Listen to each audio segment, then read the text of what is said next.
Yeah, welcome everyone. In today's lesson, we'll be talking about CSS units.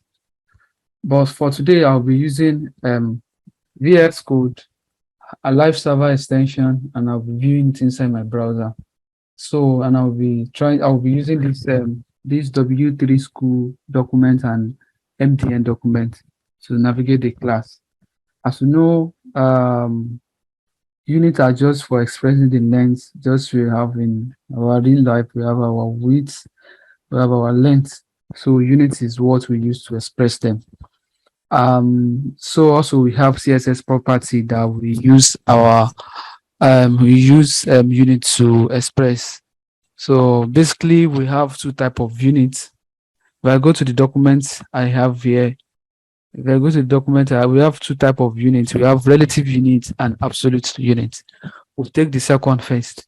Absolute units are they are absolute. That means whatever they are, whatever you use them, they are always the same. The value don't depend on anything. They are absolute. So among example of them is our inch, our centimeter, our meter, our pixel. And for the sake of this class, we'll be using we'll only be going to using pixel, because pixel is just what we use in is only the absolute or the common value we use in CSS. So absolute value has been said in this document. They are fixed, and the length expressed in any of these will appear as exactly that same size. So whatever the size is going to be the same. So, but we only majorly use pixel. Our pixel is or pixel, anyone is 1/72, 1/72 part of an inch. So that's just it. So now we start with the pixel. So we have in our code we have this HTML setup. I link my CSS using this line of code, and I have an H3 elements, and also have a main element, and also have a P element. So I'm doing an external linking, so which is index.html. In my index.html, I only have a reset here. The reset is, sorry, excuse me about that. The reset is just to ensure that we don't have, if I open this with live server, the reset is just to ensure that we don't have any padding or margin at the beginning. So if I comment this out, now, see that if I comment this out now, you see that the padding and the margin will return back.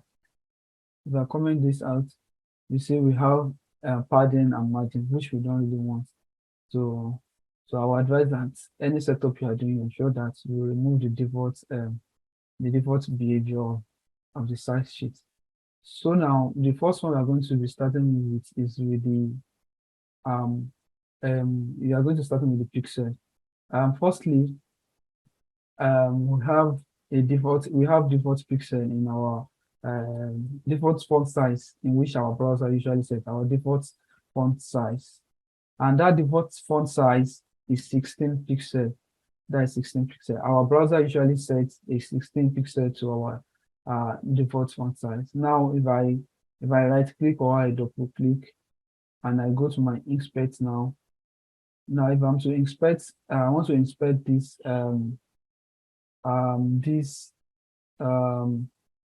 my elements. If I drag this down, if I inspect this our H3, let me see what the value is going to be. So now you can click on this. You can click on these three dots. Sorry, you can click on these three dots, whatever you want. So for now, I want it to be side by side so that I can be able to see it clearly. So I would like to move this up a bit. Why is it? Okay.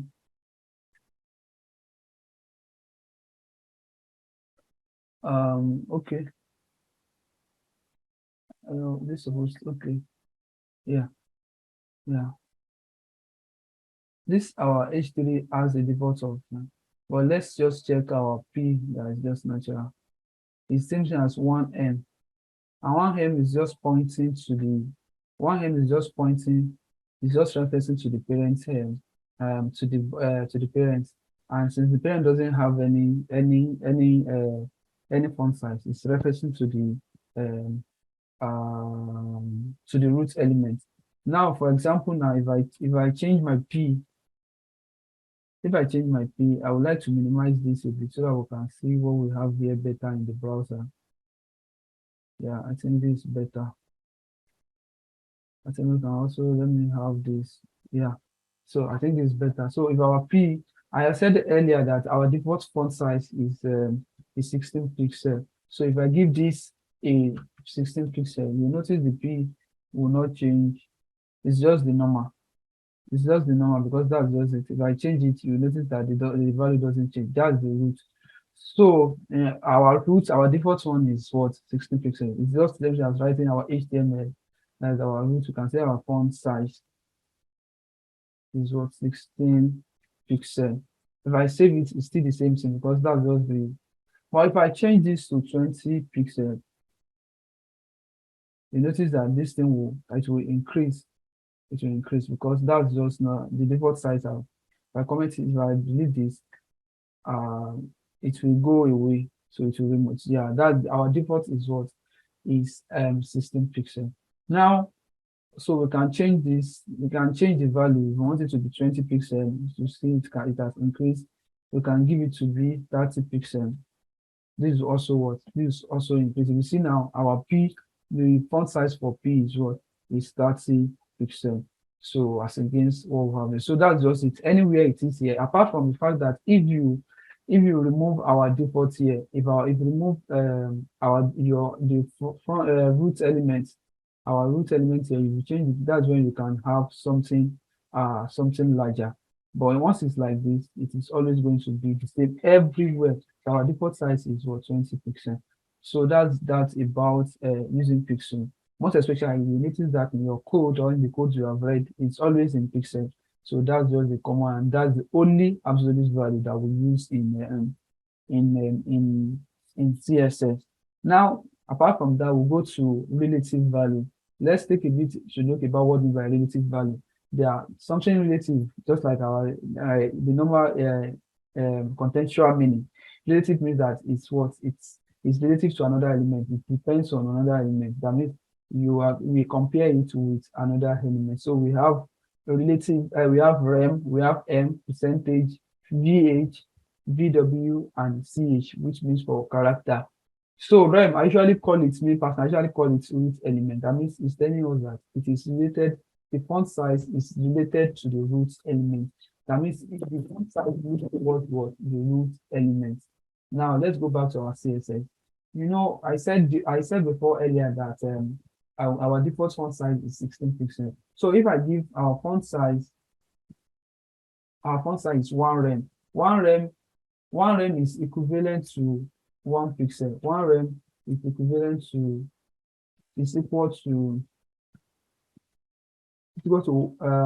to 16 pixels. So that's what it means. So the only time this thing can change now, if I go to my root elements here, and I increase this, okay, now if I increase this to 20, you notice that there will be increase in size of this. Now it has increased. Now if I go here now, okay, so the font size here has increased. No longer, if I comment this out now, it will reduce. That means what this 1 rem is telling us that it is 1 times 16. But if I comment this, remove the comments here, and I save it, it will now be instead of this being 16 pixels, it will be 20 pixels because we have removed the default value and set our own value. If, for example, now let me change this to 100 pixels so I can see how large it is. And we are now saying 1 rem. You can see how big this thing is. You can see they are very, very big because the default this font size will look at the root elements, which are HTML. Then we'll now multiply. So this value here, 1 rem simply means that 1 times 100. So if you change this to 2 now, that will be 2 times. And so if we use this to 10 now, so that will be 20. So this font size here is equivalent to 20 pixels because it is 2 times 10. So that's what we mean by rem. Rem looks at the to look at the parents, sorry, to look at the root elements to determine its size. If you look at the CSS W3 school document and see what they put there, rem relative to the font size of the root element. These are our root element, our HTML. It will look at this root element, and whatever the value we have here, then it will multiply with what value we are getting. So that's what we call. That's why me I personally call it root element. The root, this rem will look at our root elements and then consider it and make its own calculation. But we don't want to set our root element. We just want to give the normal one the browser set.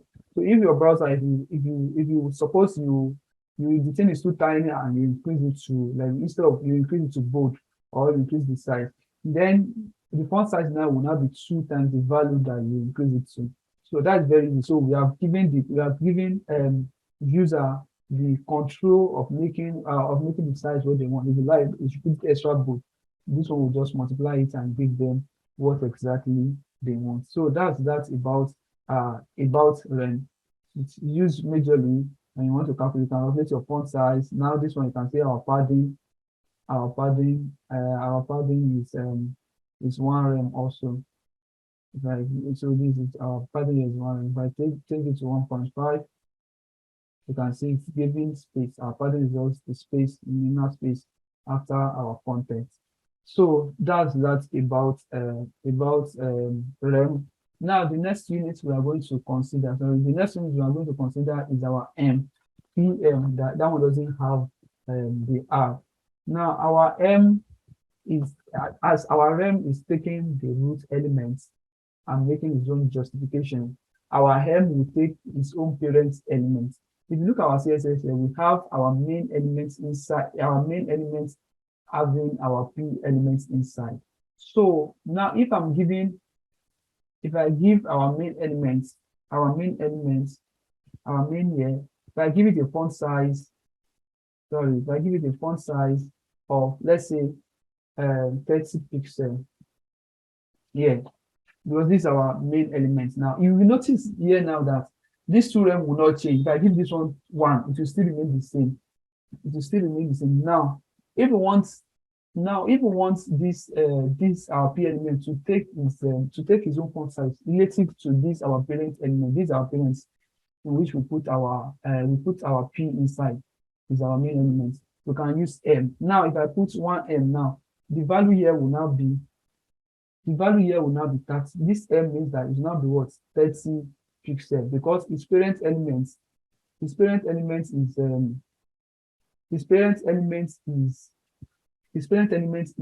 pixels. Why this one will not be 1 M? So if I give it 2 here, this one will not change to 60 pixels.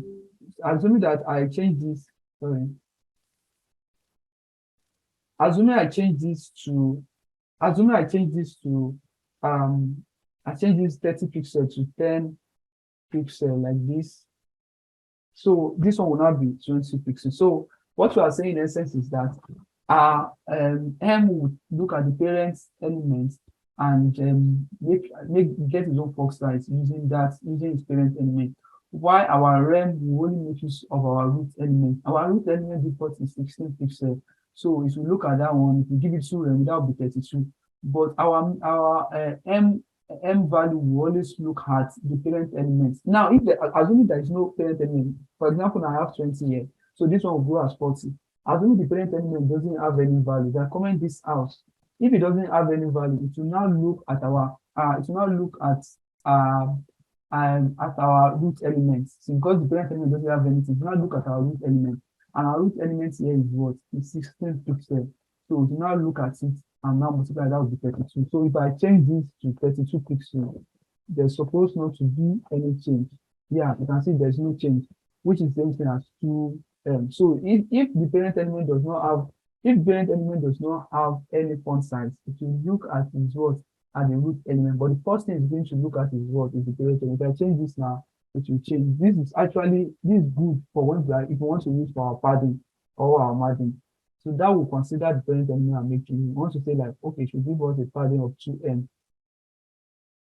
So that will be 2m. So this will be equivalent to, now if you want to calculate it now using my calculator here, you can simply say, sorry, our value, we want to get the pixel value for how what this padding value is going to be. You know, we said it's going to be 2, it's going to be 2m, that will be 2 times, that will be 2 times 20, that is 40. And you know, yeah, 2 times that is 40, that's the value. That will be equal to what? 40 pixels. So the padding here is what? Is 40 pixels to the right, to the left, to the top. So one way we can use, well, it's used, we use our is for, is to use it for when you are setting margin, or you are setting a margin or a padding on the button. It is better in use. So if we check our box now, so we have a margin of what? A margin of 80. We have a margin of 80. 80 here, 80 here, because that's 40, 40, 40, that's 80. So that's how we get the value. So it is, so if I remove this name now, if I remove this name,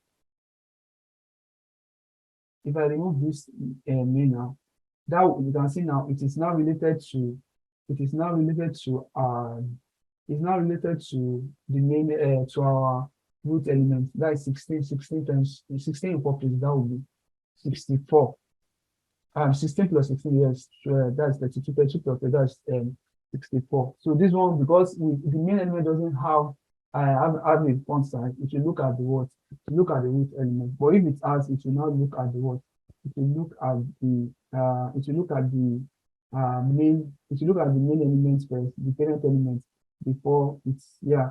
Okay, it will look at the parent element before it makes judgment. So this is exactly what I was about talking about. Now the margin here is 2, that is 2 times this 20, that is 40. If you remove this,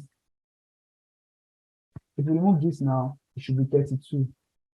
It should be 32 because it will be twice as that. But setting this font size here, we are also saying is times 2 of it. But that's not exactly what I was trying to go about. So that's then between M and M. Another unit we are still going to look about is percentage. Let me say our H3 now. Our H3 is a block level element. A block element, it takes the root of its container. Now, if I'm giving this, if I give it a border, let's give it a border. Sorry, we give it a border of 2 pixels. I call it. Let's use dash, and let's use a color of red. If you look at it, it occupies the whole width. Like, let me close this for now. It occupies the whole width of the container. The reason being that it's a block level element, and block level elements will always take the full. It will always take the full container. It will always take the full width of its parent element. So the parent element here is our body. So it always take the full width of it. Now let's assume that our width at the body now, I want to give it a width of 50%. Let me see.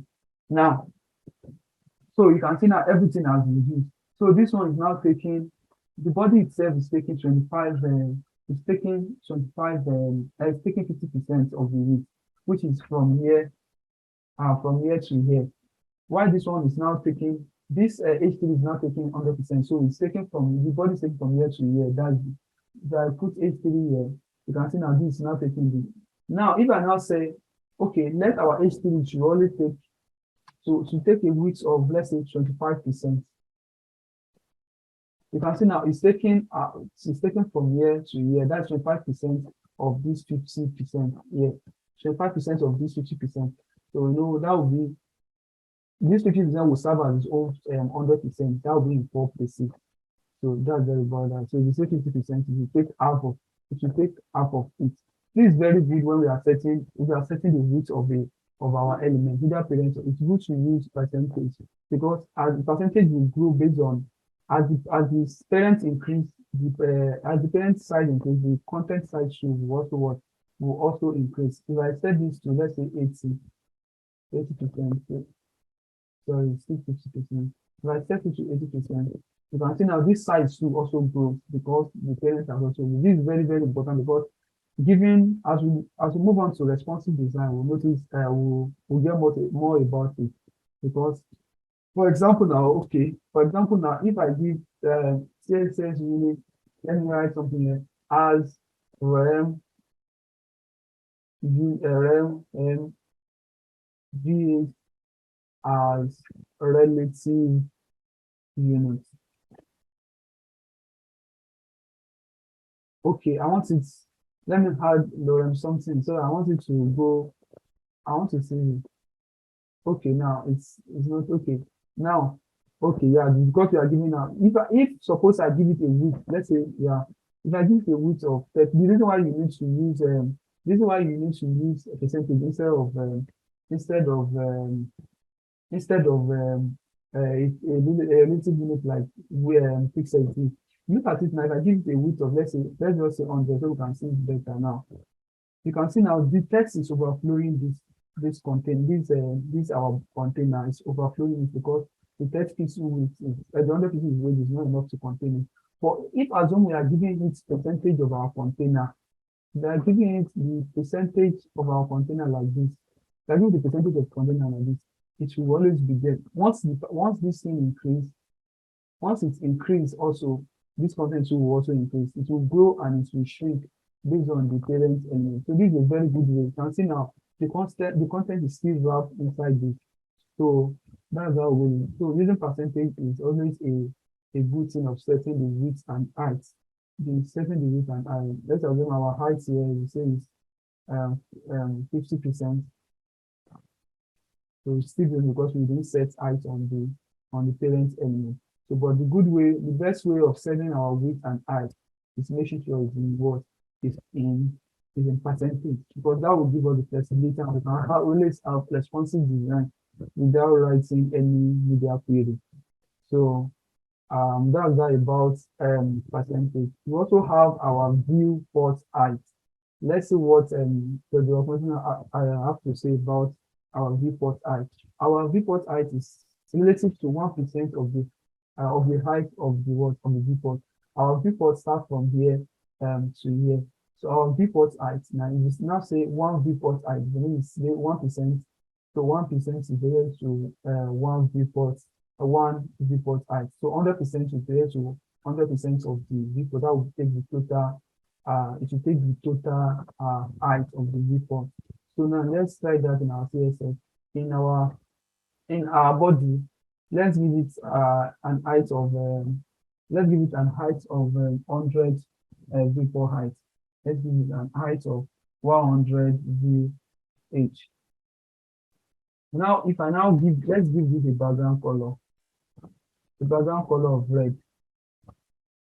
You can now see that all our viewport now is what all this from here to here is our viewport height. That's making what 100%. If I say our height is let's say 10 views, yeah, because it's a body, but you are setting it inside another element here, it will totally be giving us the value. But what we want to use is 100 views, so it's totally cover the body of the element. So this is very useful. Now in our H3 now, I can remove this background color of red now, and I want to remove this width also. I want to remove this width. Now this our H3 now, and let me undo this. I want to have CSS units on it. So we have this now. Now, because we have already set the width to 100%, that's why it's not to 80%, that's why it's not to 10. If you set it here to 100% now, so it's going to be like that. So, but our width is already 100%, so we will not need it. Now, I want this. Now, I want for our viewport width.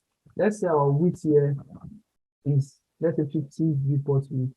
Now, let's see what we have. So it will be taking the half of it. It's just the same thing as let's say 50%. Just the same thing as saying 50%. The same from here, from this edge here to this edge here is our 100 viewport width.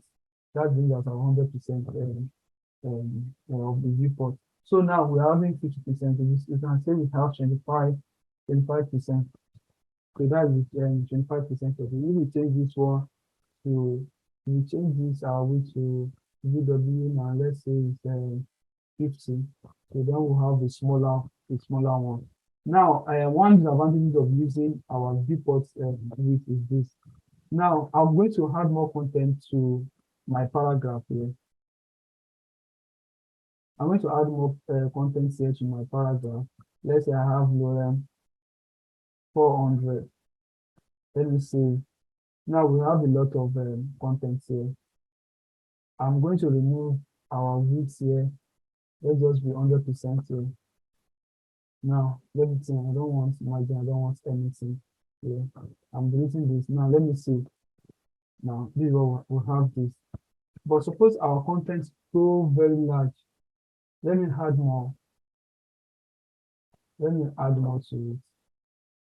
I can where do I have Lorem? I want Lorem.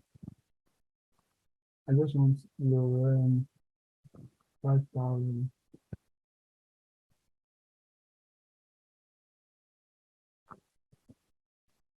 Okay. Okay, sorry. Let me undo this. What exactly I want to show you is because this one is inside a main element, so I might not be able to show it. Let me undo most of the things here. Now let me just say 20. Okay, and let me go to my CSS unit here. Let's say 200. Okay, now